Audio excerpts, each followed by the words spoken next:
বেগুনটাকে আমি এভাবে কেটে নিব। সবগুলো বেগুন আমি একইভাবে কেটে নিব।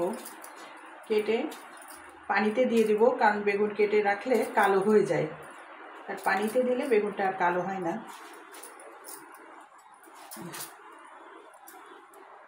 এটা দেখব পোকা আছে কিনা।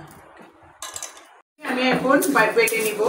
শিলপাটায় মশলা বাটলে তরকারির স্বাদটাই অন্যরকম হয়, সেজন্য যত সম্ভব চেষ্টা করবেন পাটায় বেটে রান্না করার। একটু পেঁয়াজ, একটু রসুন, জিরা আমি বেটে নিব।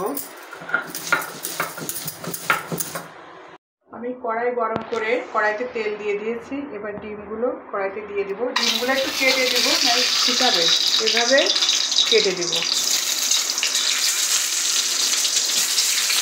এখানে একটু লবণ, একটু হলুদ দিয়ে ডিমটা ভেজে দিব। আমি বেগুনগুলো কেটে পরিষ্কার করে লবণ আর হলুদ দিয়ে মাখায় রাখছি, এখন ভেজে দেব।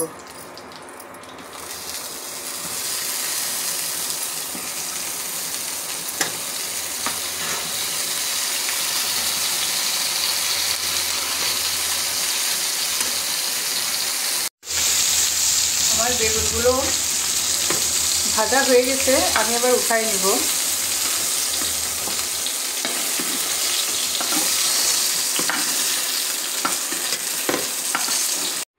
আমি এখানে আরেকটু তেল দিয়ে দিব। তেল দিয়ে আমি পেঁয়াজ, রসুন, জিরা আর শুকনো মরিচ বেটে রাখছিলাম, সেটাকে দিয়ে দেব।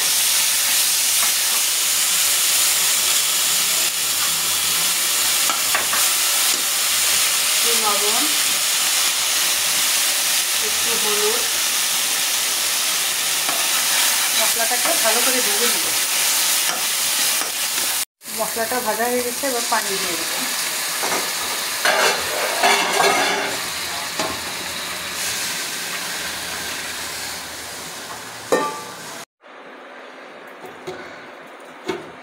ঝোলটা ফুটে গেছে, আমি এবার বেগুনগুলোকে দিয়ে দিব।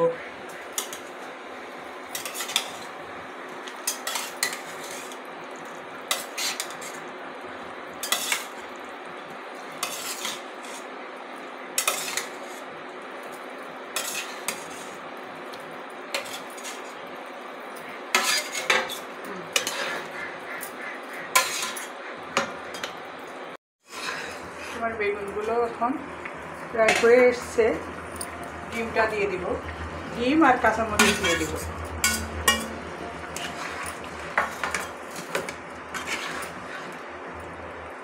দিয়ে ঢাকনাটা দিয়ে দেব।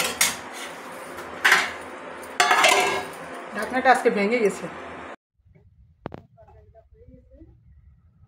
বেগুনগুলো আস্তে আস্তে আছে, আমি এবার ঢেলে নিব। চুলোটা অফ করি। তরকারিটা সরাতে মনে নেই আমার।